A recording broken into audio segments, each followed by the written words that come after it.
जय हिंद दोस्तों। उम्मीद करता हूँ मेरे द्वारा जितने भी वीडियो अपलोड किए जा रहे हैं दोस्तों, उन सभी वीडियो के जो न्यूमेरिकल हैं आप लोग को बहुत अच्छे से पसंद आ रहे होंगे और आप लोग डेली उसको स्टडी भी कर रहे होंगे और अपना एक नोट्स भी तैयार कर रहे होंगे, जिससे कि एग्ज़ाम के समय आप लोग उस नोट से यदि थोड़ा सा भी स्टडी करें, थोड़ा सा भी पढ़ाई कर लें तो आपको एग्ज़ाम के समय बहुत ज़्यादा बेनिफिट देगा दोस्तों। तो दोस्तों जो है कि चलिए आज का नेक्स्ट क्वेश्चन स्टार्ट किया जाए। ध्यान दीजिएगा दोस्तों, क्लास 9th के फिजिक्स का जो मोशंस वाला चैप्टर है उसके मैक्सिमम न्यूमेरिकल करवा दिए जा चुके हैं। वो या तो एनसीईआरटी बुक के हो या किसी भी बुक के हो, मैक्सिमम हर टॉपिक से रिलेटेड जो क्वेश्चंस है सभी क्वेश्चंस के न्यूमेरिकल आप लोग को करवा दिए जा चुके हैं दोस्तों।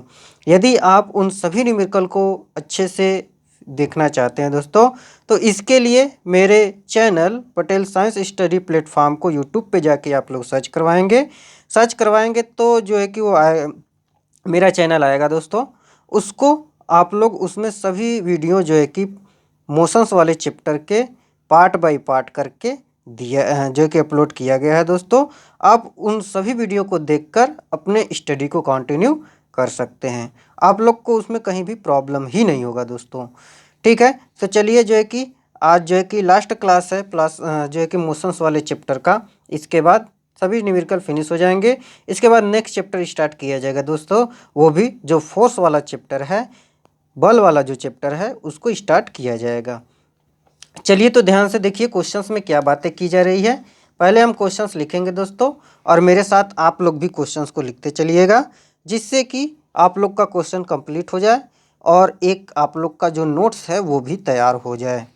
चलिए दोस्तों देखिए क्वेश्चंस में कहा क्या गया है, क्या क्या दिया है, क्या कहा है, ये सभी बातें हम लोग इस क्वेश्चंस में देखेंगे। देखिए क्या कहा गया है। क्वेश्चंस में बातें की जा रही हैं कि कोई मोटर बोट झील में कोई मोटर बोट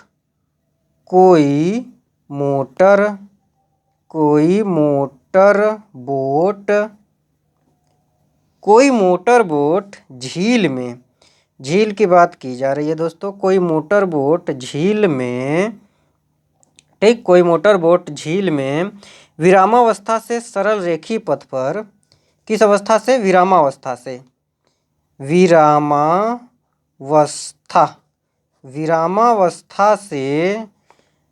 विरामावस्था से सरल रेखीय पथ पर,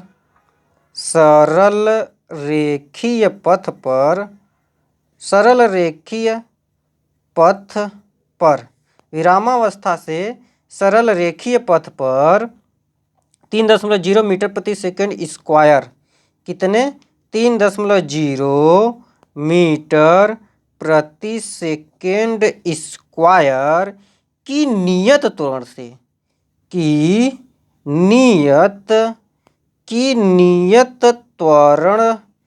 नियत त्वरण से 8 सेकेंड तक, कितने सेकेंड तक? 8 सेकेंड तक, कितने सेकेंड तक दोस्तों? 8 सेकेंड तक चलती है, 8 सेकेंड तक चलती है, ठीक, 8 सेकेंड तक चलती है। इस समयांतराल में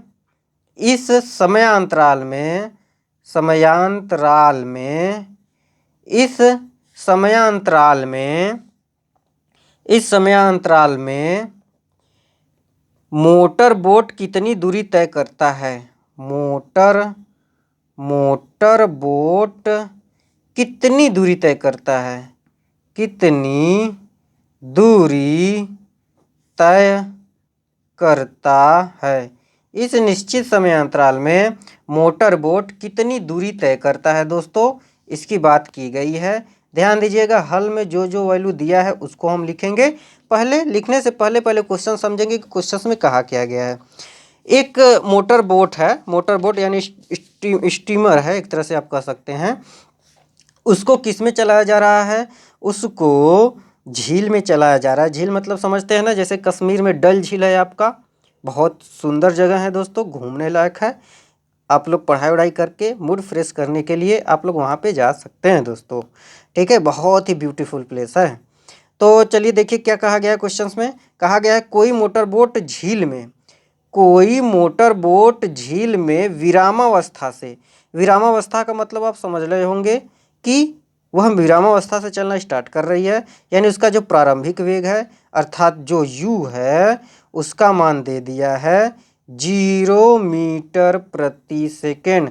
अब कहेंगे कि सर इसमें 0 तो दिया नहीं है, तो ये दोस्तों सेंस करने वाली बात है, समझने वाली बात है कि जब कोई भी वस्तु विरामावस्था से चलना स्टार्ट करती है तो उसका जो प्रारंभिक वेग है वह 0 होता है।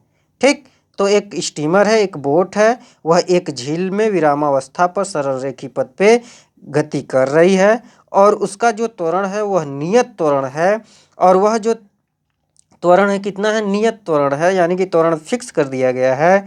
और कितने सेकंड तक चलती है, तो 8 सेकंड तक चलती है, यानी टी का मान दे दिया है कितना, तो 8 सेकंड का समय दे दिया है।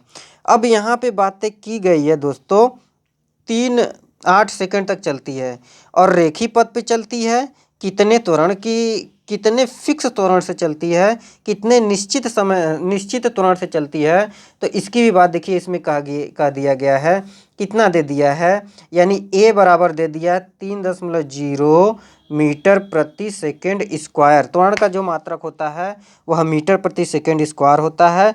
तो यहाँ पे यही बातें की गई कि जो मोटर बोट है वह मोटर बोट झील में विरामावस्था से एक सरल रेखीय पथ पर निश्चित त्वरण से 3.0 मीटर प्रति सेकेंड स्क्वायर के नियत त्वरण से गति कर रही है।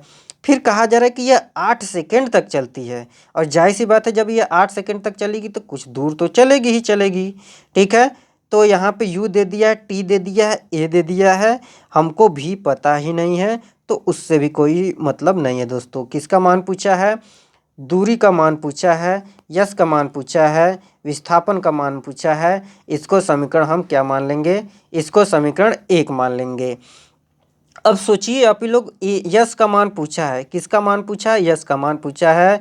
हम लोग गति का कौन सा समीकरण लगा सकते हैं जिसमें यश जो है कि हो, तो गति का प्रथम समीकरण तो लगाएंगे नहीं, क्योंकि गति का जो प्रथम समीकरण होता है वह v बराबर u प्लस at होता है, तो इसमें v है जबकि v दिया ही नहीं है, और यश तो इसमें है ही नहीं। और जबकि हम लोग ये जानते हैं कि गति का जो दूसरा समीकरण होता है वह यश बराबर ut plus half at square होता है, तो इसमें यश है, क्या इसमें भी है, भी नहीं है। इसका मतलब यही है कि हम लोग गति का दूसरा समीकरण लगा सकते हैं दोस्तों। गति का तीसरा समीकरण होता है v स्क्वायर बराबर u स्क्वायर प्लस 2as, इसमें है यश तो है लेकिन भी है, इसीलिए गति का तीसरा समीकरण नहीं लगेगा, गति का दूसरा समीकरण लगेगा दोस्तों। ठीक ना, तो यहाँ पे हम लिख दे रहे हैं हम जानते हैं, हम जानते हैं। क्या जाना जा रहा है, हम लोग फार्मूला जानते हैं। गति का कौन सा समीकरण अप्लाई कर रहे हैं, तो गति का जो द्वितीय समीकरण उसको अप्लाई किया जा रहा है, और गति का जो द्वितीय समीकरण होता है वह यश बराबर U T plus half A T square होता है। इसको समीकरण क्या मान लेंगे, इसको समीकरण 2 मान लेंगे। अब समीकरण 1 का मान किस में रखेंगे, समीकरण 1 का मान समीकरण 2 में रखेंगे। तो लिख रहे हैं दोस्तों, ध्यान दीजिएगा, समीकरण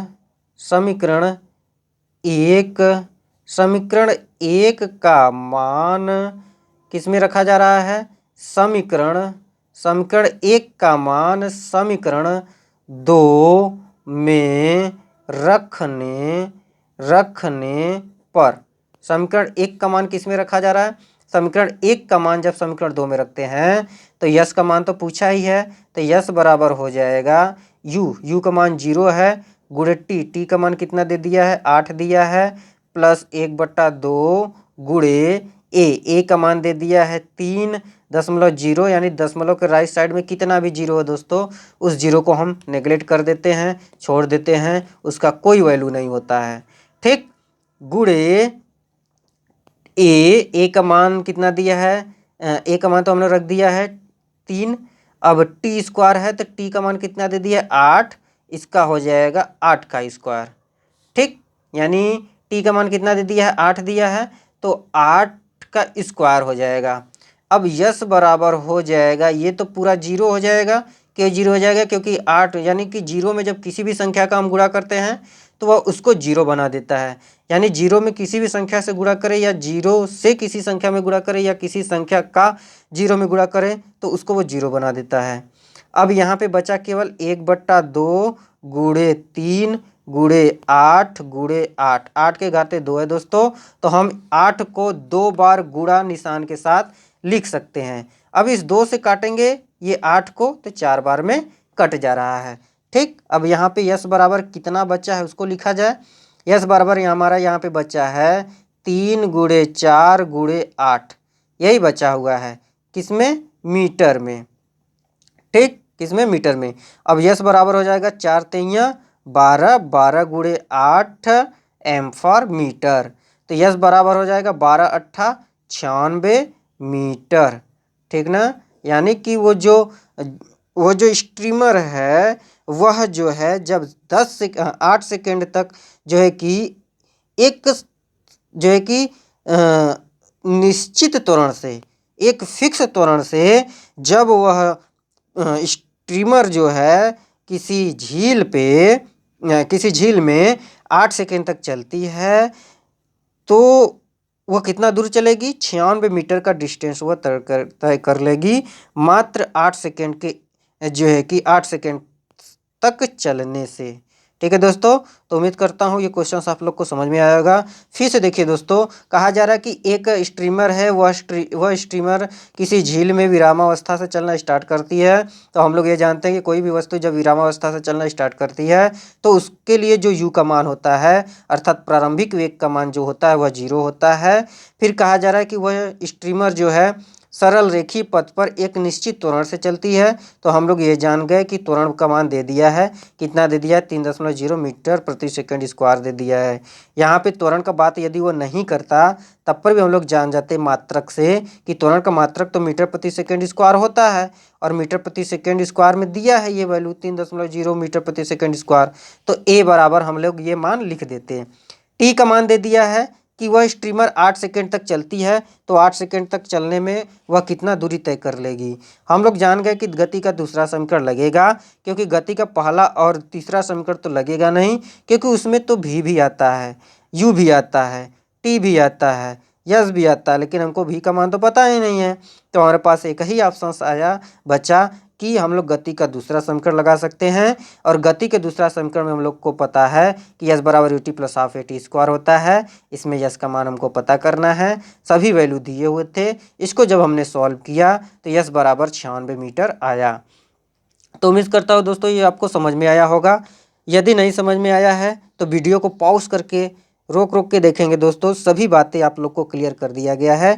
आप लोग को क्वेश्चन समझ में आ ही जाएगा। एक बार दो बार रिपीटेड करके उस वीडियो को देखेंगे दोस्तों, वे सभी वीडियो आप लोग जो कि समझ में आ जाएगा। ये क्वेश्चंस भी आप लोग को समझ में आ जाएंगे। तो दोस्तों आप लोग पढ़ते रहिए, हंसते रहिए, मुस्कुराते रहिए, ढेर सारा स्टडी करते रहिए, क्योंकि आप लोग का समय ज़्यादा नहीं है आप लोग के पास। आप लोग का एग्ज़ाम डेट बहुत पास में ही है। तो पढ़ते रहिए दोस्तों। जय हिंद।